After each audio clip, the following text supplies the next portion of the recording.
Alhamdulillah nahmaduhu wa nasta'inuhu wa nastaghfiruh wa na'udzu billahi min syururi anfusina min sayyiati a'malina asyhadu an la ilaha illallah wahdahu la syarikalah wa asyhadu anna muhammadan abduhu wa rasuluhu alladzi la nabiyya wa la rasula ba'dah. Allahumma shalli wa sallim wa barik ala Muhammad wa ala alihi wa sahbihi wa man tabi'ahum bi ihsan. Amma ba'd.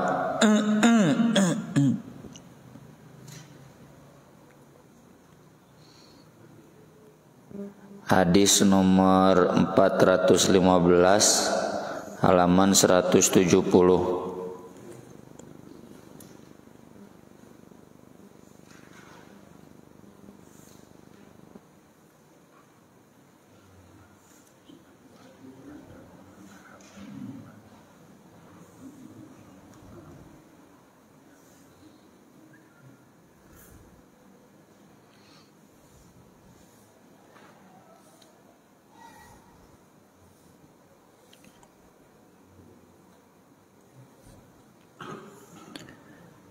Hadis-hadis yang akan kita bahas ini pembahasan tentang fikih sholat duha. Duha itu waktu dari sejak terbit matahari sampai duhur. Terbit matahari itu syuruk ya. Kalau di sini ada Pak Haji terbit matahari? Ya. Nggak ada. Di kalender biasanya ada ya, akhir subuh atau terbit matahari atau syuruk.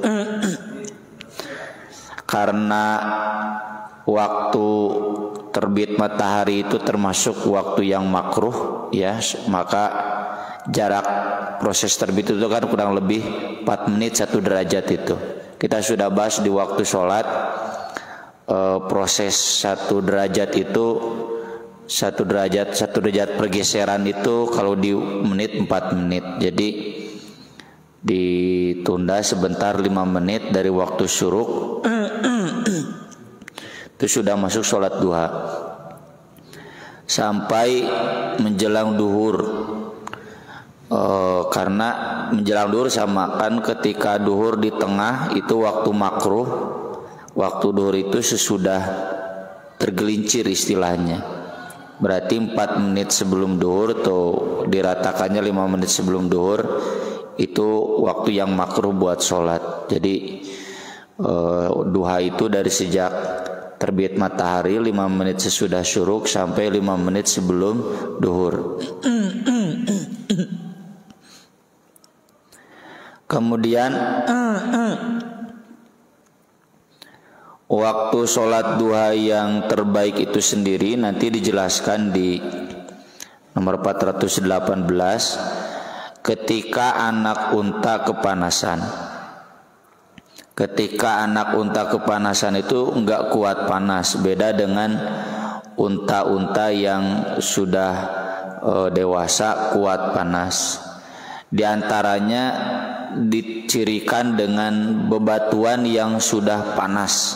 Jadi anak unta nggak kuat menginjak bebatuan itu. Ini kata para ulama sepakat menjelang duhur.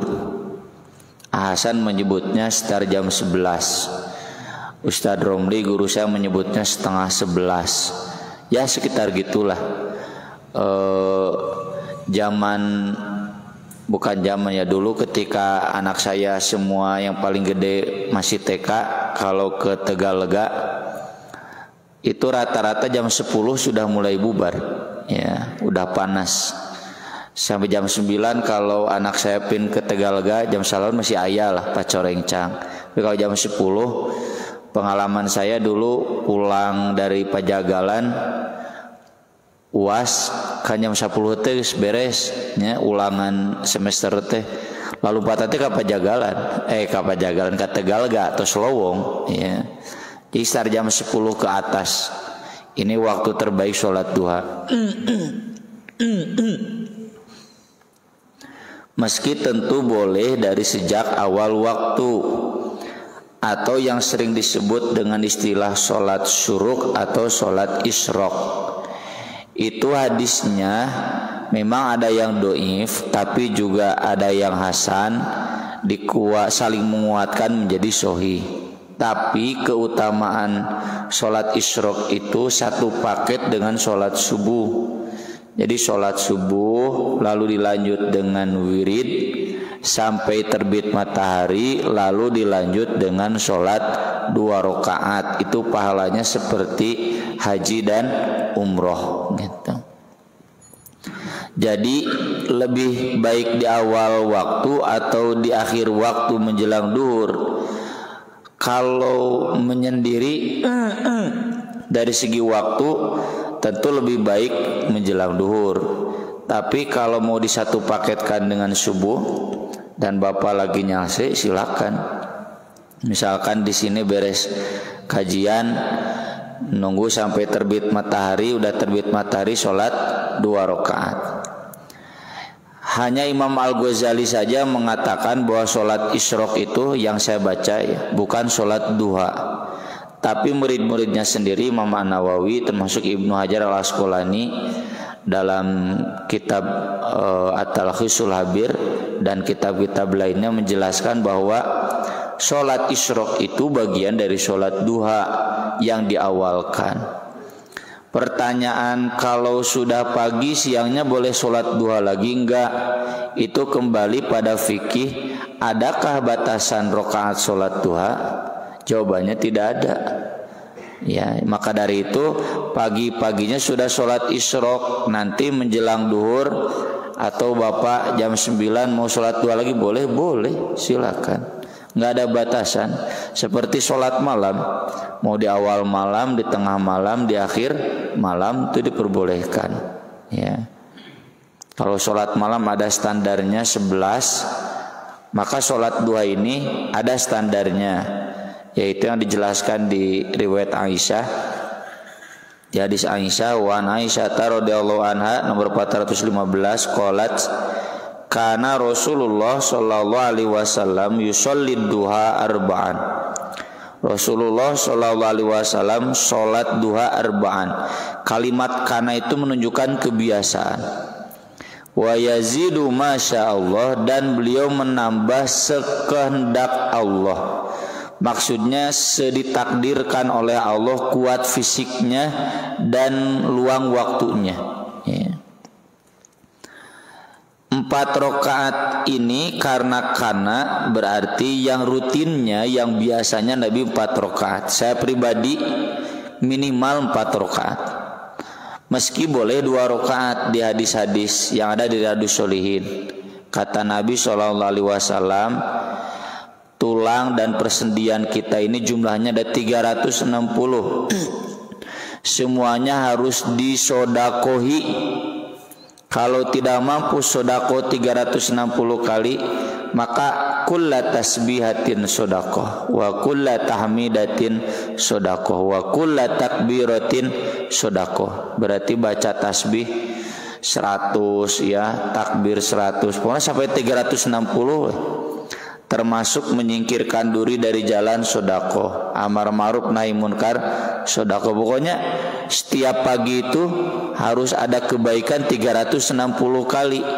Kata Nabi, wa yujzi'u min dzalika rak'atani yusalli minad duha, dan mencukupi nilai 360 kebaikan itu 2 rakaat yang dilaksanakan di waktu duha.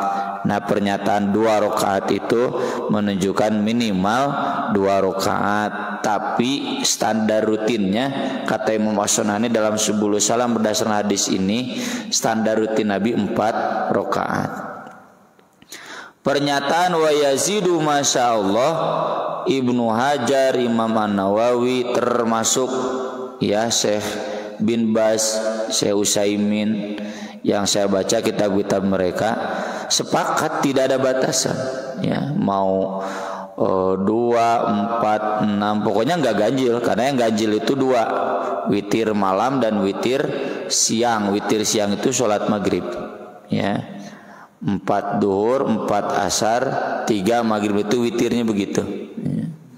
Sisanya nggak boleh ada witir. genap ya, mau 8 mau 10 12 14 ripuh palah 12 oge. 8 oge ripuh ya. Tadi pagi saya 6 rakaat ya, di 3 waktu 2 rakaat 2 rakaat 2 rakaat.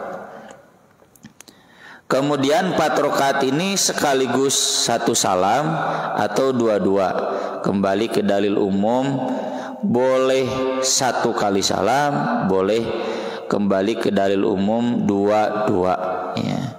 Terkait ini Imam Bukhari menulis di dalam Sahih Bukhari. Ini saya kutak ketik bukan WhatsApp-nya, kitabnya yang di HP ya. Dalam Sahih Bukhari Imam Bukhari menulis 1 bab majaa fit tatawwu'i mathna mathna. Riwayat tentang salat sunat itu 2-2. Wa yudhkaru dzalika an Ammar wa Abi Dzar wa Anas wa Jabir bin Abdullah bin Zaid wa Ikrimah wa Zuhri radhiyallahu anhum. Itu diajarkan, diriwayatkan dari 6 ulama salaf, yang 3 sahabat, yang 3 tabi'in.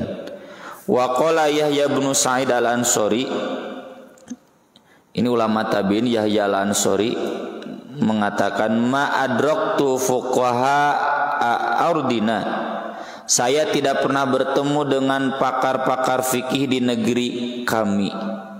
Negeri kami ya seputar Makkah, Madinah, Basrah, Kufah, Mesir ya. Istilah lainnya fuqahaul amsor, ulama-ulama yang terkenal di negara ya.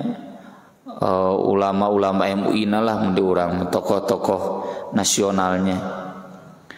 Illa kecuali yusallimuna fi kulli thnataini minan nahar, mereka semua salam di setiap 2 rakaat salat sunat.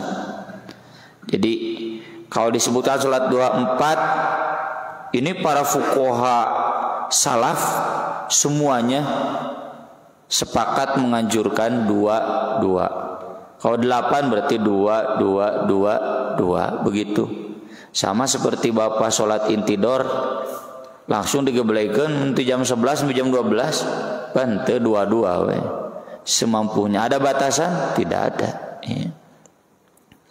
Dalilnya di sini dituliskan ada 1 2 3 4 5 6 7 6 ya. Ada 6, intinya sholat siang itu memang standarnya 2-2. Meski Imam An-Nawawi menjelaskan kalaupun disekaligus,kan 1 salam boleh ya. Nanti sholat 2 yang 8 1 salam boleh ngan capek pak, mending 2-2 ya. Ngarokok heula ngopi heula atau kan di luas saya pagi-pagi nanti agak siang. Kalau saya kan ngajar Pak ya, tadi pagi sebelum ngajar, sebelum baris sholat, terus pas istirahat sholat, sebelum duhur ke masjid setengah 12 sampai jam 12 kan leluasa sholat lagi begitu ya. Jadi cicil. Kemudian masih riwayat Muslim dari Aisyah annaha su'ilat, beliau ditanya hal kana Rasulullah sallallahu alaihi wasallam yushollid duha, apakah kana itu rutin Rasulullah sallallahu alaihi wasallam sholat duha? Qalat la, tidak, Rasul tidak merutinkan illa an yaji'a min maghribihi, kecuali beliau pulang dari safar.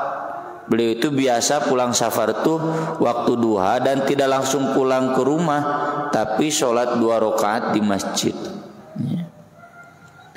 Apakah ini menunjukkan berarti makruh dirutinkan? Tidak. Nanti ada penjelasannya di riwayat yang lain, dan nanti saya lupa belum kirim linknya ke Pak Haji, tapi di search aja di website atau Institute, ketik duha ke Mororudul dalilna.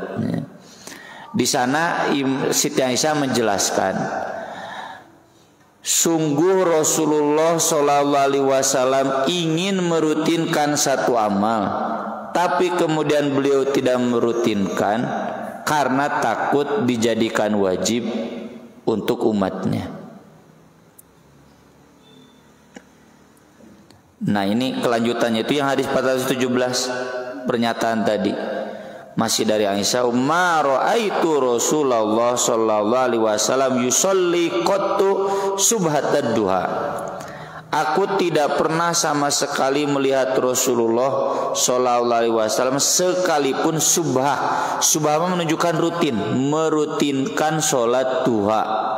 Wa inni la usabbihuha, tapi aku merutinkannya. Jadi fikihnya begitu. Kenapa Rasul tidak merutinkan sholat duha? Karena tasri, masih turun syariat, takut dijadikan wajib. Sama seperti sholat witir. Kenapa Rasul tidak merutinkan berjamaah di masjid? Takut dijadikan wajib berjamaah di masjid. Lamun teu berjamaah teu sah bisi gitu, ya. Maka Nabi menyuruh, udah pulang. Ketika sahabat udah banyak kan yang bulan Ramadan, Nabi sengaja nggak keluar. Subuhnya Nabi ceramah, saya takut nanti diwajibkan buat kalian sholat malam harus berjamaah, kalian tidak akan mampu. Sok sholat malam berjamaah tiap malam, ya. Isawai ge, kumaha Persib, kumaha sholat tahajud kudu berjamaah tiap malam, pasti ripuh. Tapi kalaupun mau dirutinkan boleh-boleh saja. Kembali gitu. Sholat duha pun demikian. Kenapa Nabi tidak merutinkan sholat duha? Takut, kata Aisyah, Nabi memberatkan. Tapi karena saya tahu saya tidak berat, maka saya merutinkan. Sebagian ulama ada yang pikirnya begini, buat bapak-bapak tidak dianjurkan rutin, tapi buat ibu-ibu dianjurkan rutin. Ada yang begitu. Tapi saya pribadi tidak sependapat. Kenapa? Karena jelas Nabi tidak merutinkan itu, takut diwajibkan. Kalau sekarang kan tasrinya sudah selesai. Terlebih kepada 3 sahabat yang abu-abu itu, Abu Dzar, Abu Darda dan Abu Hurairah, Nabi mewasiatkan 3. Dan kata Abu Darda, aku akan mendawamkannya ma'istu, selama aku hidup. Itu di hadapan Nabi dikatakan. Dan Nabi membenarkan. 1, saum 3 hari setiap bulan. 2, witir sebelum tidur. Yang ketiga, rakaat duha, 2 rakaat duha. Kata 3 sahabat ini, saya akan merutinkannya sepanjang hidup saya. Nabi tidak melarang. Dan Nabi tahu Aisyah merutinkan sholat duha. Kalau Nabi tahu itu bid'ah, pasti Nabi melarangnya. Termasuk hadis yang tadi yang sodakoh, kata Nabi, fi kulli sobah atau yusbihu kullu sulama abdin, semuanya 360 itu yusaddaku biha, harus disodakohi tiap pagi. Dan cukup 360 kebaikan itu diganti dengan 2 rakaat duha. Maka saya sependapat dengan para ulama jumhur, sebagaimana dijelaskan oleh Imam Nawawi dan lain-lainnya, bahwa sholat duha itu termasuk muakkad, ya, dianjurkan untuk dirutinkan. Terlebih kalau kita kaitkan dengan hizb. Hizb itu kan rutinitas bacaan Quran yang Nabi baca tiap malam. Standarnya itu 20 surat. 20 suratnya sasuratna Ar-Rahman, ya. Dalam 10 rakaat. Ayo urang pan Ar-Rahman 11 gente. Kalau Nabi 20 surat dalam 10 rakaat. Itu kalau dihitung berarti kurang lebih 2 juz. Juz 28, juz 29 kalau disatukan tuh 20 surat. Ya. Kalau kata Nabi, man nama an hizbihi au nasiyahu, siapa yang tertidur dari hancaknya hizb atau dia lupa, fayusolliha baina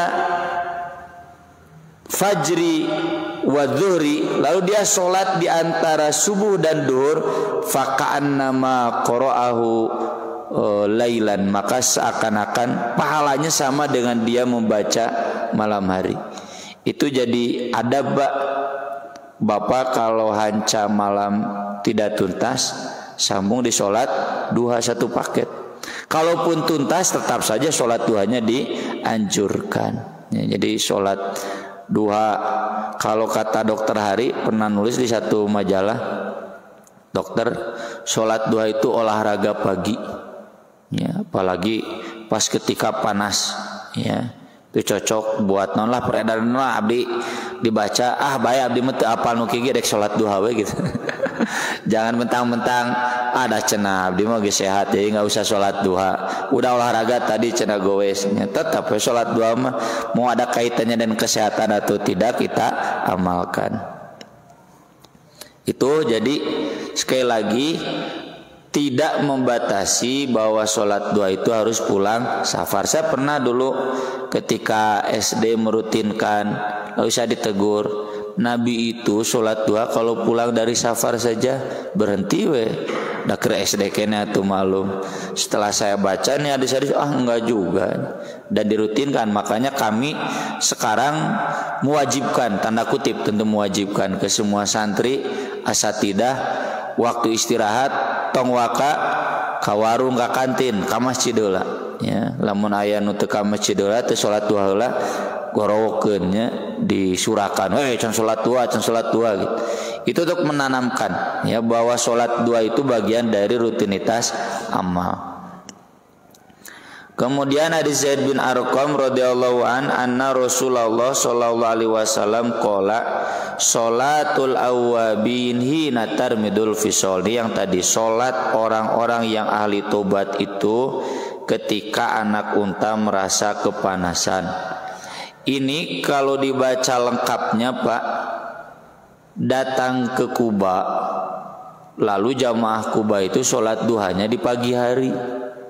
Lalu kata Zaid bin Arqam, seandainya saja mereka sholat duhanya agak siang, itu lebih baik. Karena Nabi bersabda begini.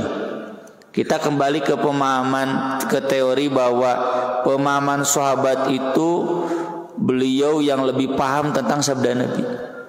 Jadi maksud hadis ini, yang terbaik dari sholat duha itu adalah menjelang duhur. Itulah mengapa saya pribadi tidak merutinkan, tapi sesekali osok ya. Tidak merutinkan beres kajian kemudian sholat ya.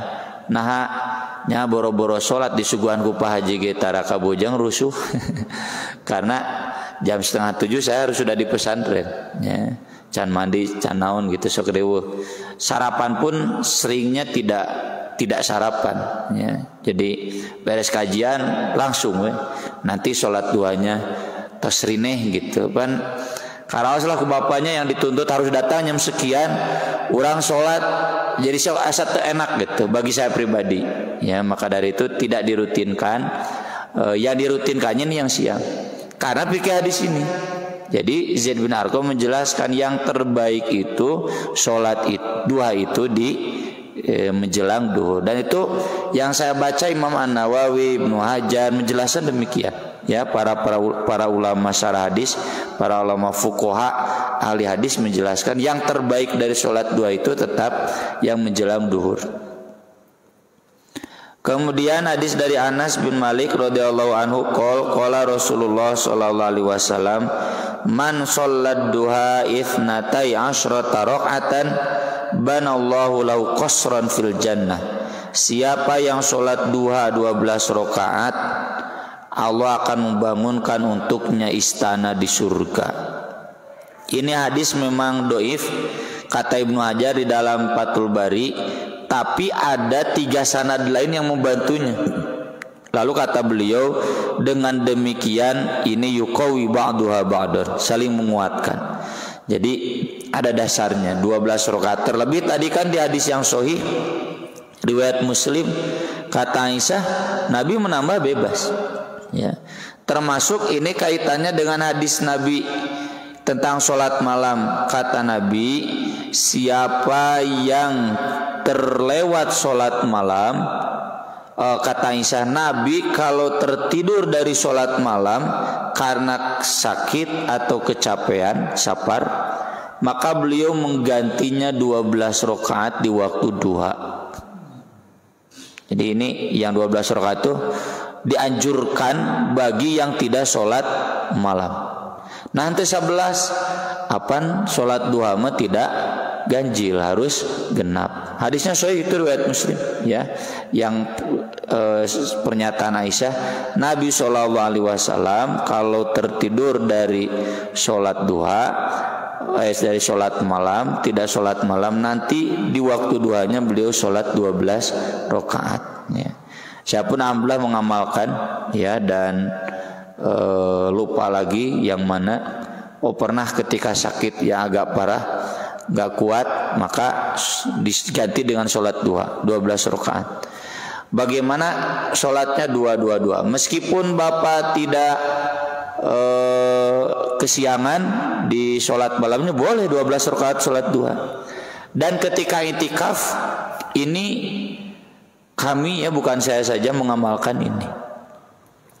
Pernah ada tamu datang, apalah ya tamu, abdi sholat duha we terus. Tamu cicing beres. Saya cenah abdi ngantosan tadi. Itu apa? Ya cenah bade nitip kang gunung itikaf. Saya cenah sholat naon lami-lami sholat duha. Oh cenah tiasa seueur nya tuh mumpung itikaf nya sok ka mana tuh. Lain yang ibadah. Dan itu diantara hikmah dari itikaf ya. Leluasa Pak ibadah teh. Istri kasana apa pang mulikeun ieu ka pasar baru moal ke itikaf mah boleh tenurut ka istri oge. Atau bahkan saya dulu punya atasan nelpon, ieu pangiekeun pangeditkeun hadisna panganukeun dengar. Ustaz punten abdi tos itikaf jadeul laos pan.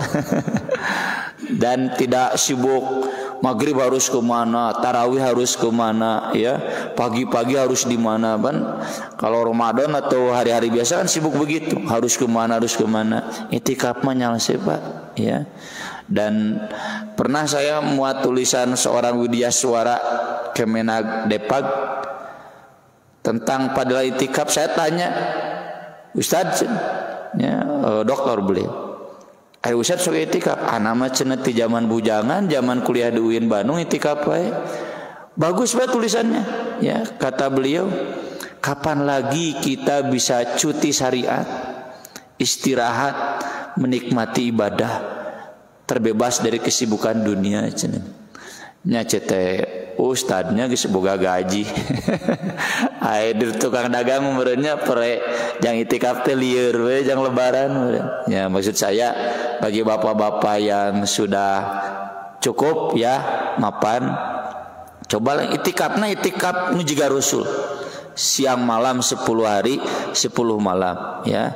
Sampai guru saya di Garut ketika ketemu dengan saya dulu S2 pertama kali bertemu bareng di kuliah S2. Tahu mungkin saya tukang itikaf, Ustaz. Ari di Baranung cenah Ustaz sok itikaf tara.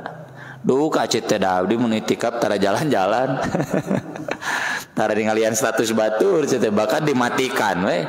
Istri saya kalau perlu telepon aja lieur atuh Bang ngurugan HP mah. Kerangkring lieur. Meskipun boleh sebetulnya satong keluar ti masjid. Bejakeun cenah ka ustad-ustad di Bandung. Rugi teh itikaf teh nikmat cenah gitu. Ya, di antaranya ini salat 12 rakaat kapan lagi kecuali kalau sedang itikaf leluasa. Kalau biasa kan saya contoh tadi 9:30 salat bari kikieuan bisa kaburu bel ya. Bisa aya tamu gitu. Mau sholat karege edek sholat ketrok Ustaz cenah ya tamu teh ngaganggu wae. Tapi kalau ketika itikaf mah wayahna we ya leluasa. Kemudian berikutnya dari Aisyah radhiyallahu anha qalat dakhala Rasulullah sallallahu alaihi wasallam baiti fa shallat duha 8 rakaat. Rasulullah sallallahu alaihi wasallam pernah masuk ke rumahku lalu beliau sholat duha 8 rakaat. Jadi boleh sholat duha 8 rakaat. Mau 8 rakaat 1 kali salam, mau 2 4 kali, itu diperbolehkan. Dalam riwayat lain disampaikan Ummu Hani, kata Ummu Hani, ketika Fatu Makkah saya datang ke Nabi, ternyata Nabi sedang sholat di waktu 8 rakaat dan bacaannya panjang. Jadi Nabi sholat 2 bacaannya panjang. Kata Imam Ibnu Katsir, itu bagian dari pengamalan fasabbih bihamdi rabbika wastaghfir innahu kana tawwaba. Karena sholatul awwabin, ciri kita ahli tobat, ya, tukang tasbih, tukang tahmid, dan sebagai bentuk syukur kan, idza jaa nasrullahi wal fath. Nabi itu sholat duha sampai 8 rakaat, lama lagi ya. Jadi bapak-bapak ke mun Persib menang keheula konpoina mah tah sholat duha heula 8 rakaat dengan rakaat yang panjang. Sekian seputar fikih sholat duha. Ini sudah isya ya, bentar lagi istirahat saja dulu, nanti kita sambung dengan tanya jawab. Sabar menit deh Kak Isya. 1 menit deh istirahat tulahnya pamang.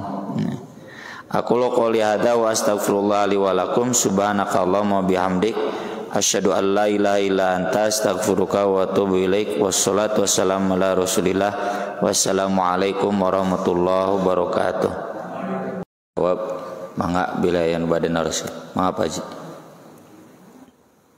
Ini kan yang ingin saya tanyakan, yang pertama untuk sholat duha, apakah bacaan surat Asy-Syams dengan surat Ad-Duha itu wajib harus dibaca dalam sholat duha, dalam sholat duha. Kemudian yang keduanya, sholat intidor dengan sholat duha itu apa sama? Artinya kalau sudah melaksanakan sholat intidor kita nggak usah sholat duha gitu. Jadi pas mau pengobatan udah aja gitu, belajar. Yang pertama, saya belum menemukan dalil bahwa Nabi mengharuskan dalam sholat duha itu baca surat Asy-Syams dan surat Ad-Duha. Cuma memang saya pribadi tidak pernah baca 2 surat itu kecuali dalam sholat duha. Karena maknanya saja, kayak surat Al-Lail nggak pernah saya baca di siang hari, pasti di malam hari. Ya. Dari sholat duha maca walail kajian bedo milih surat lain.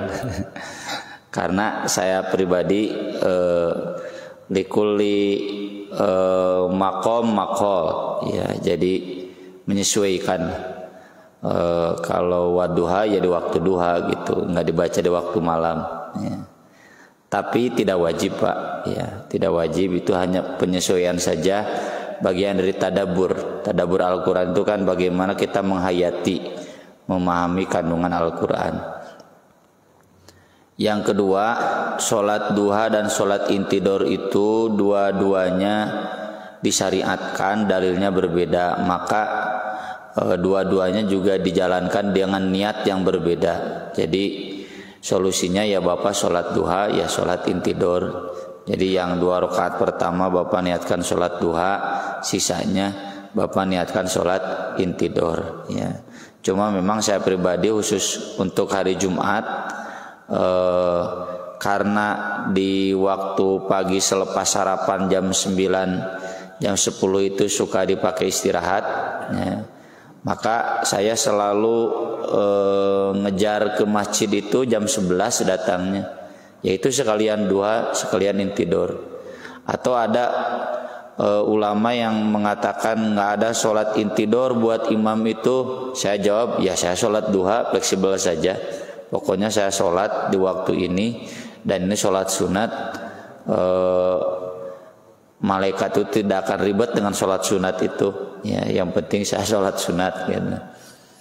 Begitu Pak. Ya, jadi duha dijalankan, intidor dijalankan. Mangga Pak Haji.